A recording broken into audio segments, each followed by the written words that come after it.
Olá! Boa noite! Ei, tudo bem de novo? Bem-vinda, Marina! Nossa, eu fico feliz de vir de novo. Para quem não está entendendo esse de novo, é porque a Marina, neuropediatra, esteve com a gente no mês de fevereiro. Sim. O nosso podcast passou até de 40 minutos, né? A gente conversando sobre a questão... Conversa boa é assim. Da tela, da lei e tal. E aí é tanta questão que a gente queria tratar que eu falei com ela assim, não, você vai ter que voltar depois. A gente passou aí a sequência dos episódios de março que foram muito bacanas, voltados para a mulher, e agora a gente volta nesse tema que é muito rico. Então seja muito bem-vinda, Marina de Paula. Bem-vinda, Marina. Muito obrigada. Papo bom novamente, né? Boa noite para quem está aí nos assistindo agora, boa tarde para quem vai ver amanhã à tarde, bom dia para quem vai ver qualquer dia de manhã. O legal é que o conteúdo fica ali. É uma biblioteca que depois pode ser consultada. Então, e você que está aqui no nosso canal, você é convidada a curtir, comentar, se inscrever se não inscreveu ainda, espalhar notícia boa. Vem pro Diva! Vem pro Diva! A chamada ficou muito boa. Muito obrigada. Marina é neuropediatra, né? Neuropediatra pela FEMIG, né? Tá até estudando psiquiatria, estuda os transtornos de desenvolvimento, né, da criança. E a gente queria conversar muito hoje, Marina, pensando assim, acho que a gente está vivendo um tempo de uma busca excessiva por diagnósticos, né? Ah, meu filho tem isso, meu filho tem aquilo. Isso é tão perigoso, né? Você cria um rótulo ali. E eu queria que a gente pudesse conversar isso. Mas antes, eu não me esqueci, a gente terminou o nosso episódio do dia... pergunta que não quer calar. 18 de fevereiro. E a gente conversando muito sobre essa questão de socialização, da importância, do papel da escola. Então, se você quiser seguir o fio aí, você vai ter que voltar lá para assistir, né, Ken? E eu terminava perguntando assim, e aí, como é que fica esse processo de homeschooling, né? Como é que é essa questão? Porque existem essa corrente de pensamento que defende que ali a criança ela está impedida, né? Já que a escola não daria conta de ideologias, de algumas coisas assim, teria os benefícios dessa formação em casa. Mas para além de toda a questão socioeconômica que envolve isso, né, se o pai está preparado ou não, como é que isso pode impactar nesse adulto? Eu fiquei com essa, porque a grande questão para mim, já vou colocar minha opinião, só para entender. Quando a pessoa vem fazer a defesa do homeschooling para mim, a minha grande preocupação não é o agora. Porque de repente você tem uma estrutura que te permite ser educador do seu filho, ter um professor particular que vai lá e tal. A minha preocupação é o futuro. Como que essa criança que ficou ali sem passar por todas aquelas frustrações necessárias do convívio com o diferente na escola, ter que aprender a passar... O bullying é uma coisa ruim, mas ela teve que aprender a superar isso porque ela acaba acontecendo. Como que vai ser esse adulto? Na realidade, assim, o homeschooling, você tem que pensar que para alguns pacientes, né, para alguns pacientes, porque eu me refiro aos meus, né, são necessários. Né? Então, por exemplo, uma criança que tenha uma internação prolongada, que não pode ir à escola, ela precisa do pedagogo. Por incrível que pareça, nós temos alguns pedagogos dentro de hospitais que têm crianças internadas. Em casa, uma criança que não tenha a capacidade de sair por uma mobilidade difícil ou por uma doença ao qual ela não tem condições de ficar, ou mesmo uma criança que a mãe desejou por causa de questões pessoais. A gente tem que avaliar cada caso, entende? Porque realmente eu concordo com você, a questão da sociabilidade se desenvolve à medida que eu estou em um meio social. Então, eu precisaria se existe a necessidade do homeschooling, né, nesses casos mais complexos, ou se por algum motivo legal se consegue, não porque a criança tem uma dependência médica, mas por outras questões, que por meios legais se consiga fazer o homeschooling, a gente tem que averiguar quais os outros critérios de desenvolvimento que essa criança vai ter. Então, eu concordo com você, o que será no futuro. Então, se vai ter a possibilidade de um homeschooling, como eu vou fundamentar as outras áreas do meu desenvolvimento? Como eu vou fazer a melhoria da sociabilidade, da minha comunicação, do meu controle de impulsos, do meu controle inibitório? Lembrar que escola não é simplesmente aprender português e matemática, né? Então, essa a questão toda é muito essa. mais, Eu aprender a ser sei. gente, como né, a ser Com cidadão. todos os Né? problemas, ela é necessária. Eu entendo muitas mães quando falam, eu tenho algumas colegas que têm filhos em homeschooling que optam por isso, tendo em vista que consideram que o perfil escolar atual, né, de como é empregado uma escola, com muitos alunos dentro de salas, sem uma perspectiva de individualizar cada um, porque cada um é um. Eu aprendo de um jeito, você aprende de um outro. O objetivo é o final. Então, muitas mães argumentam que em casa elas conseguem ter uma melhor qualidade de ensino. Bom, gente, esse é um argumento muito difícil, né? Eu falo mensurar, né? de mensurar, mas muito individual, eu não né? sou contra quem desejou e conseguiu adaptar as outras coisas para aquele ser estar em desenvolvimento. Não pensando exclusivamente em si dentro, né? Assim não é mais fácil para mim. Mas eu tenho que pensar no todo. Então, essa questão do homeschooling, ela é polêmica, sim, porque tem aqueles que defendem claramente e tem os seus porquês. Eu vejo muito o homeschooling no sentido de uma criança que realmente não tem como ir para a escola por suas necessidades especiais nesse momento, né? Seja porque tem que ficar numa internação, uma mobilidade, né? Eu tenho pacientes que são dependentes de ventilação mecânica em casa. E aí, então, eles vai ser privado de ter uma assistência pedagógica? Com casos e Cada casos. Cada no meu caso caso, é um a pergunta caso, que né? seria mais nessa corrente de pensamento que está muito forte, né? É porque a gente está numa mudança muito rápida de transições. Então, assim, com a era digital, a gente consegue acesso a mais informações em casa. E aí? É uma substituição do professor? Eu conversar com você por uma tela não é igual eu conversar com você presencial. Eu vejo suas características, de como você está, na sua postura, da forma que você me olha, é diferente, né? Então, é mais fácil a gente conseguir. A gente teve na pandemia um homeschooling forçado, né? Ao qual nem todos estavam adaptados e nem todos conseguiram êxito. Eu diria um homeschooling desesperador. Precisava naquele momento. Mas entenda que alguns conseguiram êxito. Muitos não. Então, a gente tem que pensar o homeschooling pode ser feito em algum momento de uma forma mais necessária? Não sei. O homeschooling eu posso escolher? Ainda no Brasil não tem essa opção. Mas, assim, essa opção assim, ele não vai para a escola não porque vai fazer o homeschooling. Não existe isso no Brasil. Né? A partir dos 4 anos, legalmente, a criança tem que estar matriculada numa escola. A questão toda com a pandemia, nós vimos que se tiver alguma evolução para isso em algum momento, teremos que ter melhor, né, uma melhor estruturação. Um aparato, né? Um aparato, exato. Sim. Né? Mas então, Marina, vou contar uma experiência que eu vivi. Meu menino de 10 anos hoje ficou comprometido nesse período da pandemia, ficou com um atraso na leitura, então naturalmente fui procurar um neuropediatra e parei, depois de muita dificuldade, consegui parar num neuropediatra que atende um plano de saúde. Bom, e quando chegou na consulta, ele deu uma coisinha lá para ele ler, um texto básico, tipo aqueles versinhos de 4, ele não deu conta. Tá. Aí já foi falando o que era. Depois fez alguns testes, aí começou a contar casos. Eu não sei se ele gostou de mim e do meu marido e achou que a gente era boa prosa. Ele começou a contar vários casos e tal. Que acontece isso, que acontece aquilo. Aí ele foi falando. Não tem nada não. O problema hoje é a menina que está se cortando. O problema hoje é isso aí não é problema não. E papapá, não, você quer o laudo, né? Aí eu, não, eu queria entender.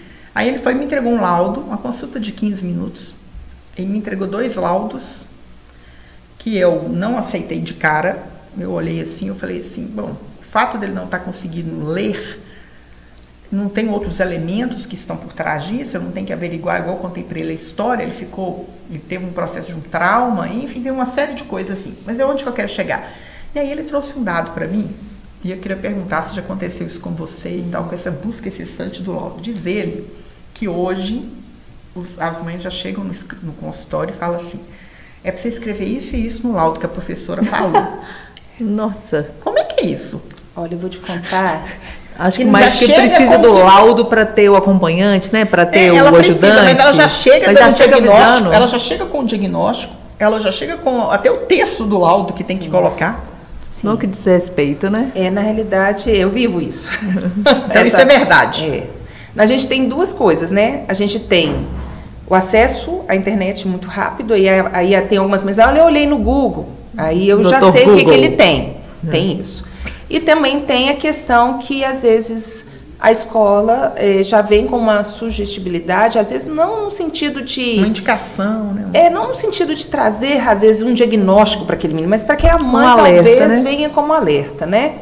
E aí isso acaba que atrapalha um pouco a eu tentar desmistificar um CID que foi criado, né?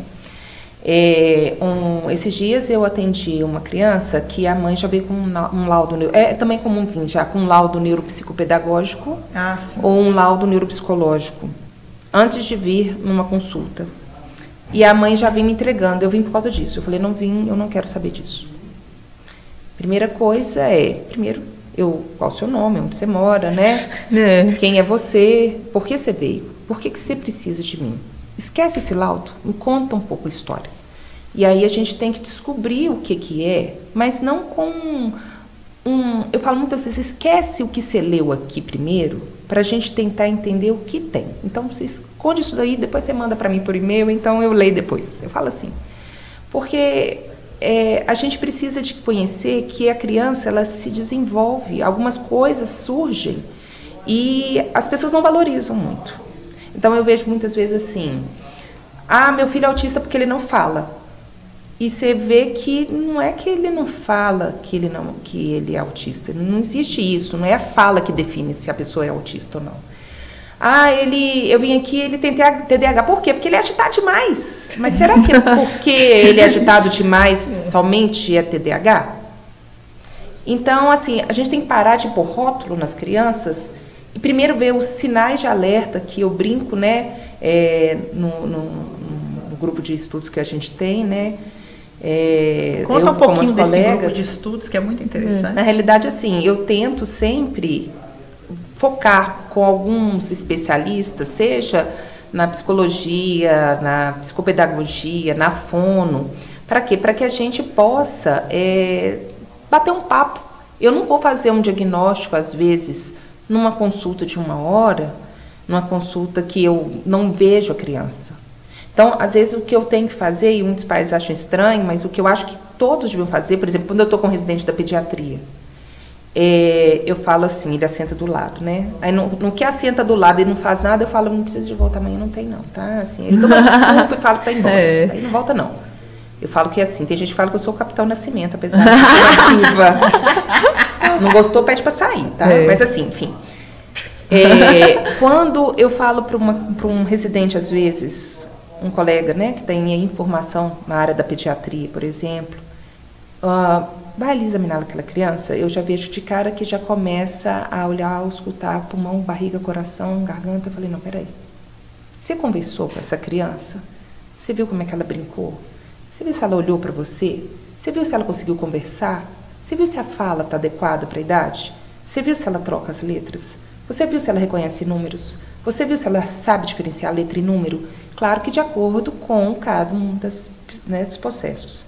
Então, eu chego crianças para mim, né, já na adolescência, com 14 anos, que vêm com um diagnóstico dito TDAH, porque é desatento. Deixa eu ver o caderno de matemática, deixa eu ver o caderno de português. E aí, quando a gente vai ver, essa criança tem muita dificuldade na coordenação motora fina. Então, a letra é uma disgrafia, né? A gente não tem uma caligrafia legível.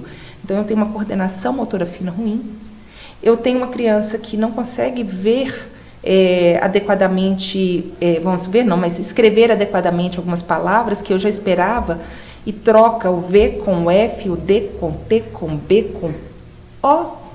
E aí eu faço perguntas simples, às vezes eu faço assim, a depender da idade, e eu vejo também que eu tenho que analisar aquela criança naquele momento, né? Uhum. Eu vou vendo até onde ela dá conta.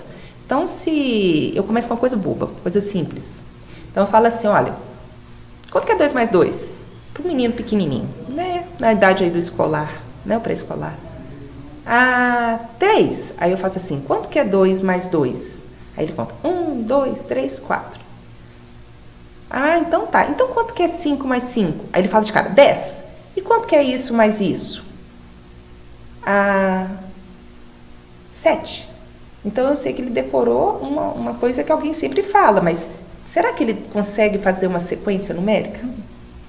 Aí eu pego meus brinquedinhos, os bichinhos, e vou lá e falo assim, como é que esse cachorrinho faz? Ou então aquela criança que não está falando nada, entrou no consultório e já está lá brincando só com o dinossauro. Ou aquela criança que eu estou tentando entrar no meio e eu vejo que ela nem me viu, passou direto. E que revirou a bolsa e não fez nada. E não brincou. Gente, o brincar é fundamental para eu saber da criança. Então, quando o pai chega para mim e fala que a criança não fala, eu pergunto assim, mas quando ela era bebê, me conta como é que ela era. Ela olhava para você? Gente, com 3 meses, a gente vê o sorriso social. A gente vê o contato visual. Ela percebe o seu olhar, ela te acompanha. Quando ela estava bebezinha, ela gostava de ficar no colo, ela ficava só no berço. Ela chorava muito? Ela era muito irritada? Qualquer barulho incomodava? Ou ela era aquela paz, que até menino paz demais, você também tem que achar estranho. É o que a gente fala, né? Todo extremo, né? Todo extremo. Não, ele era tão passivo, se deixasse lá ele ficava. Ou seja, quer dizer, o mundo é sensorial. E não está tendo nada de resposta?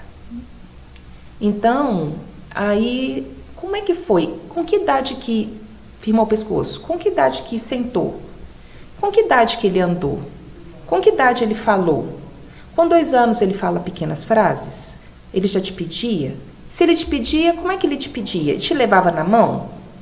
Ele só apontava? Então, não é eu chegar no final, que eu já tenho tudo pronto, com os critérios de um DSM-5, com o CID, já então falar, ele é autista. O que é isso? DSM-5? Então, a gente tem as diretrizes, né? Tem um Código Internacional de Doenças, né? Que ele, né? Nós já estamos no 11, né? No Brasil vai ser realmente, vamos assim dizer, aplicado a partir de 2007, ia ser esse ano, né? Mas precisa de mais treinamento, né? Mais treinamento porque alguns termos médicos mudaram o nome. Então, por exemplo, a gente tem termos que foram construídos na época, vamos assim dizer, do fascismo, do nazismo lá em Hitler, que a Alemanha ela criou muito aprendizado médico, infelizmente, com um genocídio, né? A custa disso. Então, nós temos nomes de médicos, que é nome de doenças, que muitas vezes eram nazistas. E esse nome pejorativo, a gente está tentando tirar esses epônimos, por exemplo. Além disso, né, com essa nova normatização do DSM-5 e CID-11, melhorar os critérios diagnósticos, né, quais são os tópicos realmente. Então, a gente tem uma ampliação diagnóstica em alguns transtornos, né, por exemplo, o transtorno do espectro autista. Quando eu era, na época da residência, na época da faculdade, eu te falo que eu praticamente não via ninguém será. Era porque a gente só via aquele que era o mais extremo. Não tinha uma escala, né? Assim, Não tinha uma escala, então é isso. Então, aquele autista de suporte, que exige um suporte maior, né? Isso, então às vezes até a gente que está do seu lado. Mas é igual, o que eu quero dizer em vez da gente ficar pensando lá no finalmente do CID, do DSM-5, que a gente não é CID. Eu sou a Marina, a Ivne, a pessoa, né? Nós somos a pessoa. Antes a gente achar, a gente tem que pensar assim, como era lá atrás? Porque os transtornos de neurodesenvolvimento, você nasce com eles. Mas você vai moldar esse cérebro em desenvolvimento a partir do seu ambiente. Então, se o pai conseguir perceber, ou a escola conseguir perceber sinais de alerta, quanto mais cedo, melhor, né? Exato. E quais são esses sinais, né, para quem nos assiste? Assim, porque tem coisas que são óbvias, como a gente trouxe aqui a Ana Paola, né? Que tem um filho e... Ela falou que ele é muito autista. Ela falou que ele era demais, que ele tinha todos os sinais. Mas tem mães, né, pais que têm, às vezes são sinais que a gente não percebe muito. Então, quais são esses sinais que são de alerta? Né, que eu acho que é interessante aí para quem nos assiste. Pensa só, tem pais que só vão buscar um diagnóstico, por exemplo, de TDAH, porque a escola falou que aos 8 anos a criança é TDAH. Nós não viramos TDAH. Nós sempre fomos TDAH. Mas e que mais? Não é só TDAH, por exemplo. Então, eu vou falar quais eram os sinais de alerta que já estavam lá atrás e que poderia ser o sinal de que realmente seria. Uma criança que sempre foi agitada, ou sempre foi muito dispersa, sempre foi muito impulsiva. A gente espera que à medida que o cérebro vai amadurecendo, e quando a gente fala amadurecer no sentido de eu vou ter uma maturação nas áreas da região frontal, meu córtex frontal, né, que está relacionado a esse controle de impulso, aprendizado. Então, vai ter na mielinização, a maturação. Então, nossos avós não estavam errados, não. Tem que amadurecer. À medida que eu vou ter uma diminuição da agitação dessa criança, eu vou ter uma diminuição dessa dificuldade de se controlar. Se isso se torna persistente após os 6 anos, por exemplo, eu vou fechar, então, se está trazendo prejuízos, né? Porque você pensa que uma criança com 6 anos tem que ficar na cadeirinha dela, com o professor ali, para ela aprender a alfabetizar. Então, se eu sempre fui assim, e aos 6 anos eu não consigo diminuir isso, você vai ter comprometimentos. Não é só ambiente em casa, fora. Então, sempre foi hiperativo ou desatento, ou lá de trás, não imitava, não fazia rima, seu menino, dificuldade de direita, esquerda, cima, embaixo. Entender, por exemplo, a criança, antes de falar, que é o topo de uma pirâmide de comunicação, eu já me comunicava com o olhar.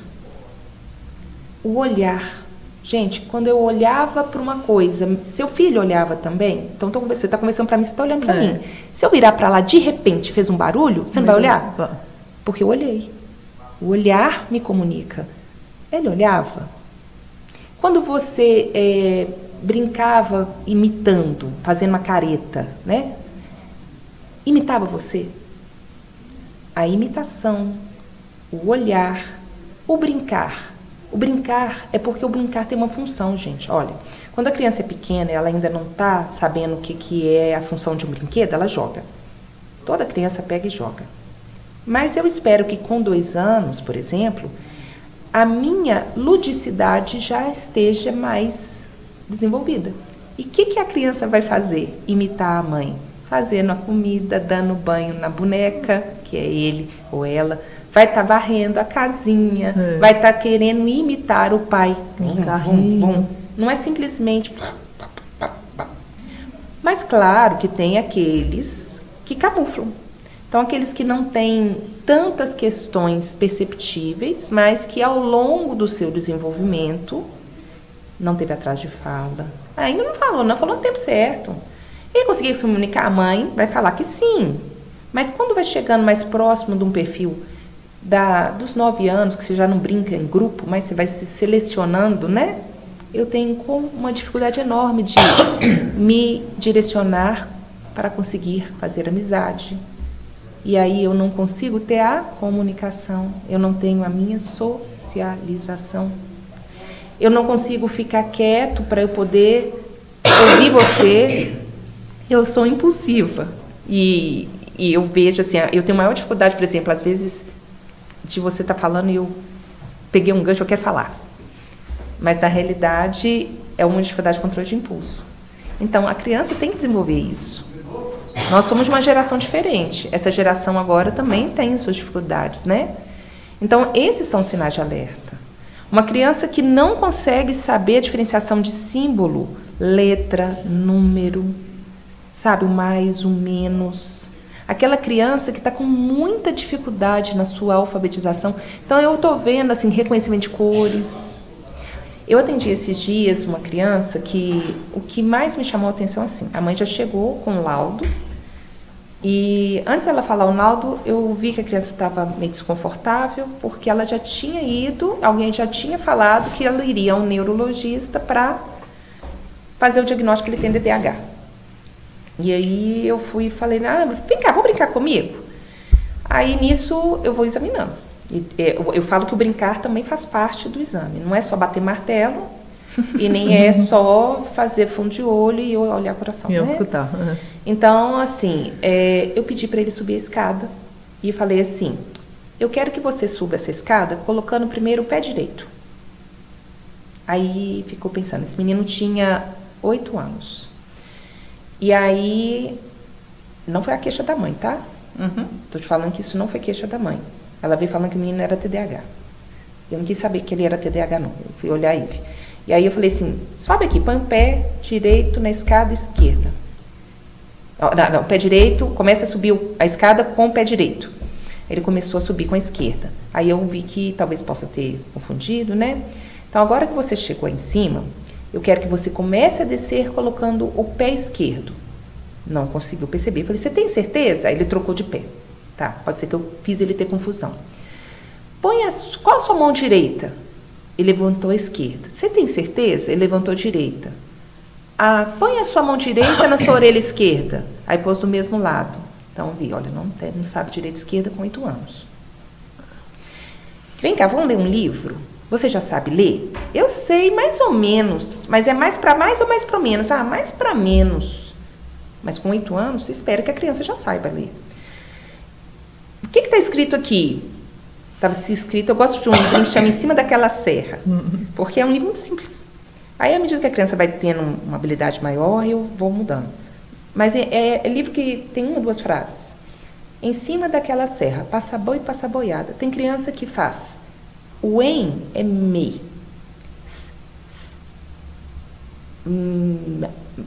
Você já viu que já tinha ali um problema grave que não tem nada a ver com TDAH. Pode até ser comórbido, ou seja, 2 coisas associadas. Mas a comorbidade ali está pior.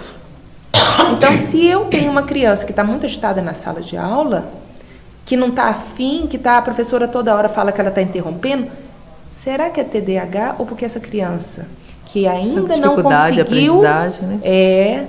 E aí aquela criança que ainda não está entendendo e todo mundo está fazendo e eu não consigo, o que eu vou fazer? Eu sou criança. Eu vou levantar, eu vou andar. Pode até ser que também tenha, não estou falando que não. Eu só estou falando o seguinte, em vez de ficar rotulando de cara, vamos olhar o que tem a mais. Raramente é só TEA, só TDAH. Então, pode ter aí uma deficiência intelectual leve, uma dislexia, uma descalculia, você nasceu assim. Entende? Então, a gente começa a perceber isso lá atrás. Quando a gente vai cantar para uma criança, a gente espera que essa criança dê uma sequência na música que ela já sabe. Ou então, quando a gente vai brincar de rima, a gente fala assim, João rima com... Não. A criança falou assim para mim, bolo. Bolo. Então tá. Vamos de novo para você entender. Rima que termina junto. Vamos lá. Vamos fazer uma coisa mais simples. Eu falei, bola rima com quê? É difícil, né? Nem eu sei assim de cara falar. Ovo rima com... Se a criança vai sabendo estipular mais, eu sei que ela sabe rima. Mas se eu falar coisas simples, cão rima com pão, João, anão. Mas se ela falar João rima com bolo, significa que ela não sabe rima. Não. Gente, não saber rima pode ser uma dislexia grave, mas também pode ser uma deficiência intelectual. E uma coisa que eu achei tão interessante, que às vezes vem a criança que fez já a avaliação, né? Tem lá um QI que está lá 89, 85. Estatisticamente, quando você fala QI, deficiência intelectual, não é só QI. Mas quando você pega o QI nosso brasileiro, é em torno de 90. Não é um QI exemplar do mundo, não, né? Mas em média de 90. 70 para baixo, deficiência intelectual. Se eu tenho uma criança que tem 84, 85 de um QI, porém tem muita dificuldade, tanto nas habilidades educacionais quanto sociais, de me comunicar, habilidades de alimentar-se, higienizar-se, apesar de um QI que está dentro de um parâmetro que não é de deficiência intelectual, ela se comporta como se. Então, se a gente ficar rotulando a partir de testes, nós vamos, exatamente, deixar de tratar. Ô Marina, aconteceu um fato recente, uma situação assim até curiosa. Era uma amiga, né? E ela a ajudante dela saiu, que cuidava das coisas da casa e tal, teve que sair de forma sem poder avisar. E aí ela ficou na mão, tendo que trabalhar fora e passando aquele sufoco todo e tudo. Aí eu comentava com ela assim, uai, divide o serviço com a meninada. Tem que começar a colocar a meninada para trabalhar, né? Eu vivenciei isso na minha família, na medida em que eu tinha um ajudante por muitos anos, e por causa de questões financeiras eu tive que dispensar, e hoje esse é um dos grandes problemas nossos, né? Eu já tenho filha com 19, com 15, com 10, e tenho uma filhinha de 4. Todo mundo tem que ajudar, é um passando função para o outro. Onde que eu quero chegar? Eu falei, comece a distribuir algumas tarefas, senão você não vai aguentar. Né? Seus filhos já têm uma idade que pode ajudar. E aí ela falou assim, eu tento, mas com TDAH eles não dão conta. Aí eu fiquei um pouco pensando sobre essa fala, né? Eu não posso falar, eu não tenho autoridade para falar sobre isso, porque eu não vivencio isso, né? E aí depois eu até fiquei pensando, será que minha filha também, se for olhar por esse critério, não teria? Porque você pede para fazer uma coisa e começa a fazer para. Aí você fala, você não vai terminar a cozinha? Mas para muitas vezes porque está com a tela, né? Começou a ver, o telefone tocou, saiu para lá, eu falei, mas o chão não foi varrido? Aí você começa, mas não é o caso ali. E o que eu quero dizer é o seguinte,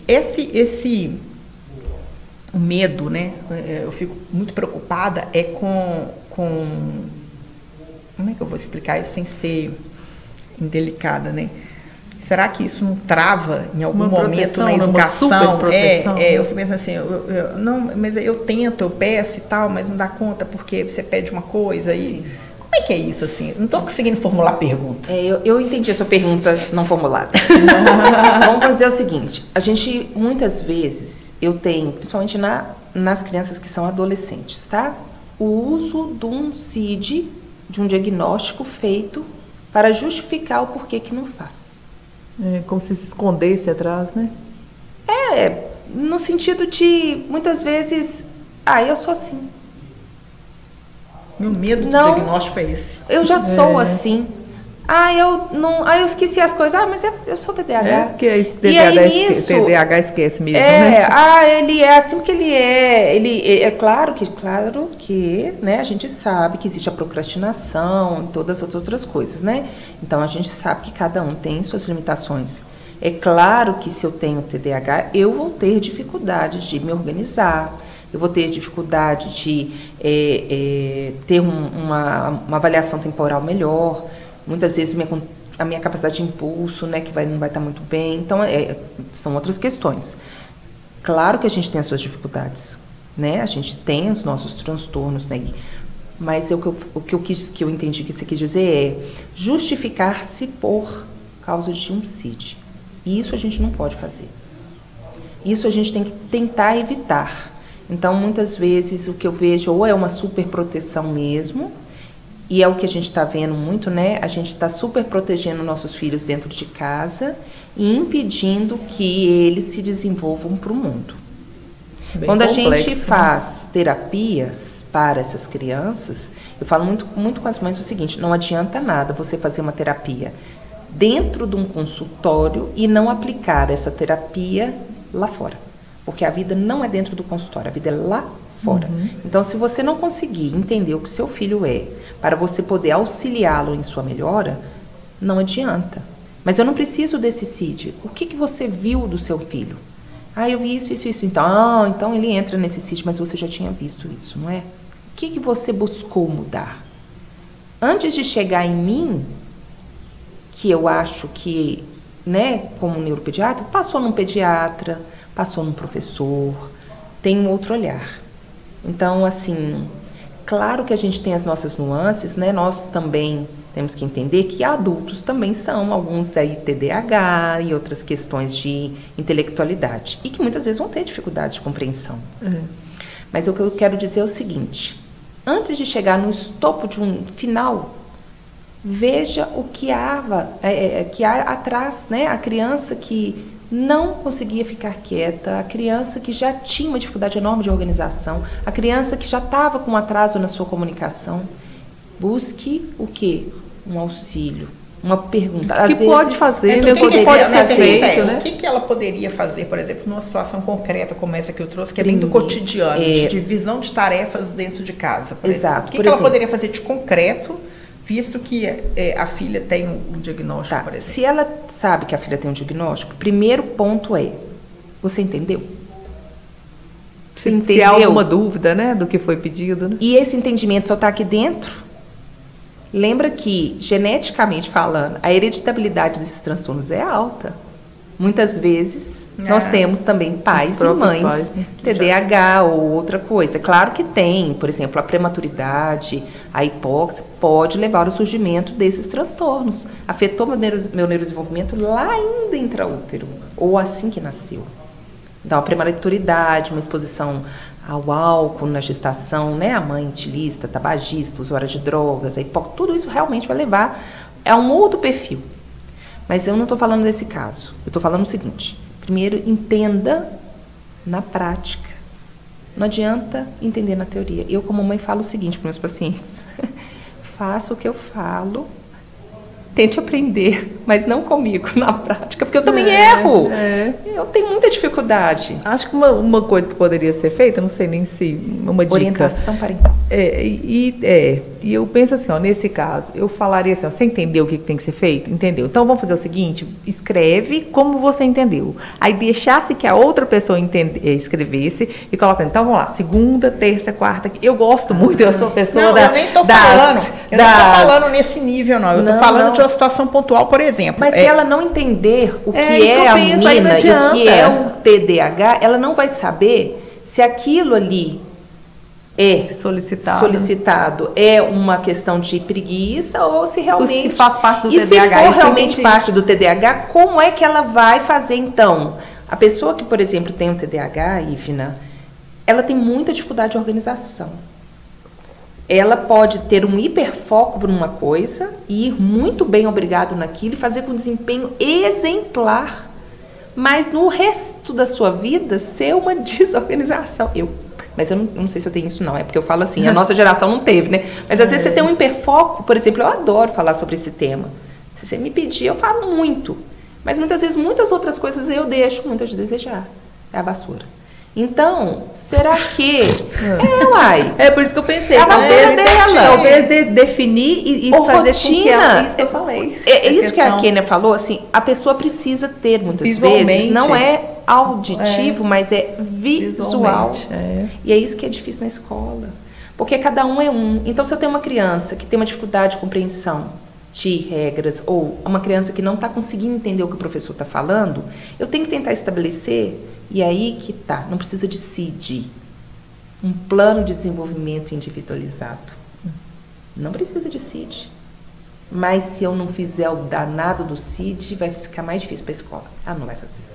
Aí a briga da escola com a mãe e com o pai.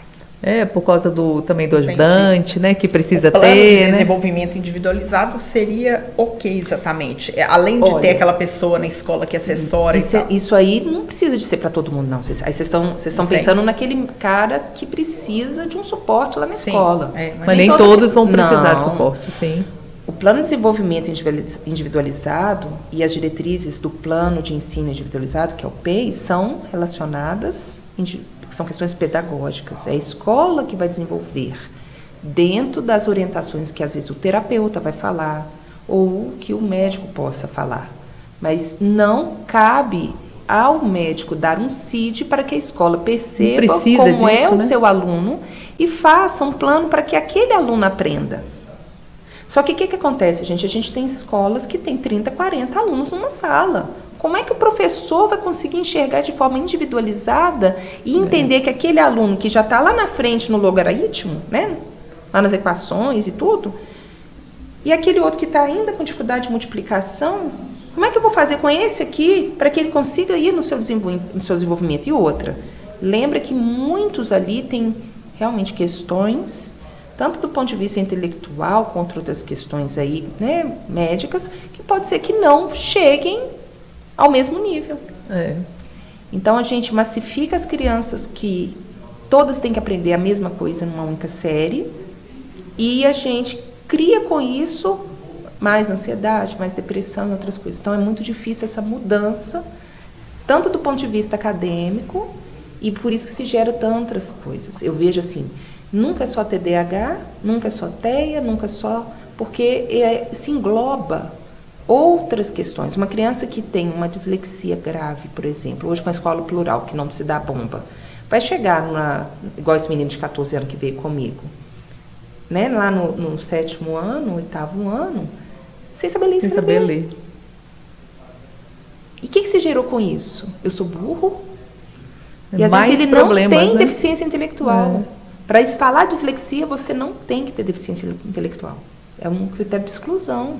Mas se você tem dislexia e nunca foi feito nada na sua vida para falar, meu filho, vamos lá, olha, realmente você está com muita dificuldade. O diagnóstico fez diferença? Não, gente, o professor sabe que seu aluno não sabe ler e escrever, ué. Na hora que ele vai fazer uma prova, o pai sabe também. Aí eu me lembro de crianças que eu peço para ler no consultório, que quando eu peço para ler primeiro, cria. E aí, quando eu vou contar, cria uma palavra, um neologismo. Cria a palavra? Ela não sabe ler. Mas já está lá na série que já devia saber muito bem. Entendi. E aí, eu contar a história e ela recontar a história para mim. Perfeitamente. Né? Perfeitamente. Olha que coisa, né? Você entende? Então, isso não é que eu deveria ter feito um diagnóstico aos 14 anos. Nunca, muito antes. Esses sinais de alerta já estavam lá muito atrás. Antes. Então, se eu não tenho uma cumplicidade entre o professor, a escola... E a família, né? A família, o médico. Gente, eu igual falo, não adianta só o pediatra ver coração, barriga, pulmão. Gente, não é só ver peso, não só ver tamanho da cabeça, se cresceu, se está comendo, se fez xixi, se fez cocô. Claro que isso é importante, isso é a pura cultura. A vacina está em dia. Mas e o desenvolvimento? Com 2 anos, essa criança não brincava. E ninguém falou nada. Mas se eu não vou examinar e não vou perguntar, eu não vou saber.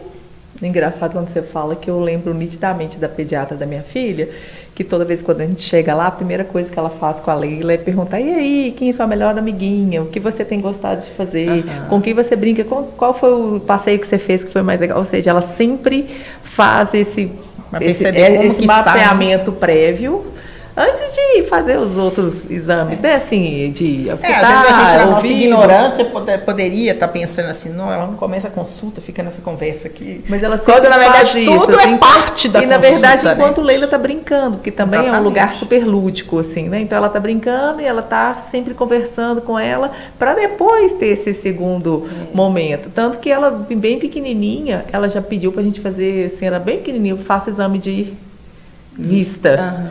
E aí, tira e queda. Ela usa óculos desde os 2 anos de idade. Assim. Tem certas coisas que a gente, né, sabe que em determinadas idades realmente a gente deve buscar. Por exemplo, uma criança em sua fase de alfabetização, 5, 6 anos, deve passar com oftalmologista. Porque eu não vou saber descartar, se né? você já nasceu com miopia, você vai se adaptando. Nós não somos seres adaptáveis. Sim. Nós vamos nos adaptando. Vamos mesmo. Como é que a criança vai falar que ela não enxerga se ela sempre chegou daquele jeito? Meu marido mesmo começou a usar óculos depois dos 40 para tirar carteira. Não, nunca usou, nunca. Eu também uso depois. Não, mas ele não é nem para ler, Não, assim. Ele nunca usou. Descobriu, né? Até então ele achava que enxergava. Exatamente. Mas é isso que eu estou dizendo. Isso é muito importante. Eu acho que a gente entender, como você tinha bem comentou, que somos seres humanos, né? Então entender a pessoa e não o CID, não aquilo rotula e acaba que a gente coloca numas caixinhas como impossibilidade de outras questões, né? Então eu achei muito interessante, né? Uma coisa vai gerando essa abordagem, outros transtornos e outros transtornos. Pode até piorar, né? Ou criar coisas, por exemplo, eu sou burro porque eu não aprendi a ler e escrever, não porque essa palavra burra ainda existe, sim, né? Triste, né? A criança fala, eu sou burra, eu não sei aprender a ler, não aprendi a ler e escrever. Por exemplo, o meu mais novo está com muita ansiedade, uma ansiedade fora do comum, e ele virou para mim e falou, não, porque todos os meus coleguinhas, ele está com 6, vai para o 1º ano, porque todos os meus coleguinhas já sabem letra minúscula, eu não sei letra minúscula. E calma, Matheus, você está começando a aprender agora, você sabe caixa alta, certo. Mas tem coleguinhas que, porque foi ensinado, ele não memorizou ainda, tá? Calma, vamos tentar ver se você vai conseguir. Deixa a mamãe te ensinar, não estou conseguindo, porque eu não sou professora. Vou pedir uma ajuda a uma pedagoga, né? No caso é a minha sogra, mas enfim. Vamos tentar ver se realmente está com muita dificuldade de reconhecer os símbolos. Eu vou esperar que o trem vire até o final do ano, para quando ele ter que ir para o segundo ano, que foi o que aconteceu recentemente com um paciente meu, eu esperar para falar com sua mãe, olha, seu filho não aprendeu a ler e escrever, não. Mas o primeiro ano a gente não dá bomba. Aí ele vai para o segundo ano sem saber ler e escrever. Todos os coleguinhas sabem ler e escrever. O que essa criança não vai sentir, gente? Excluída, né? Isso pode gerar outros e outros problemas. Nossa, com certeza. O nosso papo está muito bom. Sempre bom. A gente também já passamos de 40 minutos. Já acabou? Já acabou. Se deixar, eu fico falando. Eu falei disso de novo, vou falar de novo. Calma. Eu fico falando até amanhã. Mas a gente escuta também até Marina, depois de manhã. Deixa um contato, um telefone, porque provavelmente alguém que está vendo vai querer uma consulta, uma orientação mais específica. Você atende, né, numa clínica Roldão, não é? Como é que chama mesmo? Eu atendo na Neurofisiologia Roldão Coelho, mas isso vai ser transitório, tá? Tá. Por enquanto eu estou lá, não, mas eu e meu esposo, a gente está montando uma sala, vai chamar AMAP, aí você vai me perguntar o que significa, né, que fica parecendo associação, não é associação, mas foi uma forma que a gente juntou a família, então ficou Alisson, Marina, Matheus e Pedro, ficou AMAP, consultório de neurologia, abraçando vidas, cuidando de mentes. Que lindo, que legal, ficou assim, meio família e tal, né, e lá eu creio que vai ser uma perspectiva melhor para a gente poder atender essas crianças, né. Meu marido é neurologista de adulto, né, não tem nada a ver, mas eu falo que a gente vai desenvolvendo algumas coisas para passar para o outro, né. E eu atendo também, né, esse vai ser o meu foco, em Formiga, né, que é lá no interior de Minas, não é minha cidade natal, mas fui convidada na Clínica Viver. Então, se os pacientes ligarem, por exemplo, no Roldão, que a MAP ainda não está funcionando, dali vão ser direcionados. Nossa, mãe do céu, hein? 3241-3055. Tá bom. Pensei que eu tinha esquecido, que isso aí não é uma coisa que eu faço, não, mas tudo bem, né? A gente grava assim. Marina, da última vez que você esteve aqui, a gente deu para você uma caneca das divas, né? Mas dessa vez, para não repetir, eu trouxe um livro que eu escrevi em 2018 como uma psicóloga, que são cartas de uma mãe e uma terapeuta, querendo ou não, muito tem um bonito, pouco a ver, né? Tem um pouco a ver. Tem dedicatório, só aceita se tiver. Tem, ela fez aqui, enquanto você começava lá, tem uma dedicatória. Olha que chique. Aí a tia Marina tem que fazer assim, né? A Marina, que a vida sempre pulse na medida do amor. Lindo, né?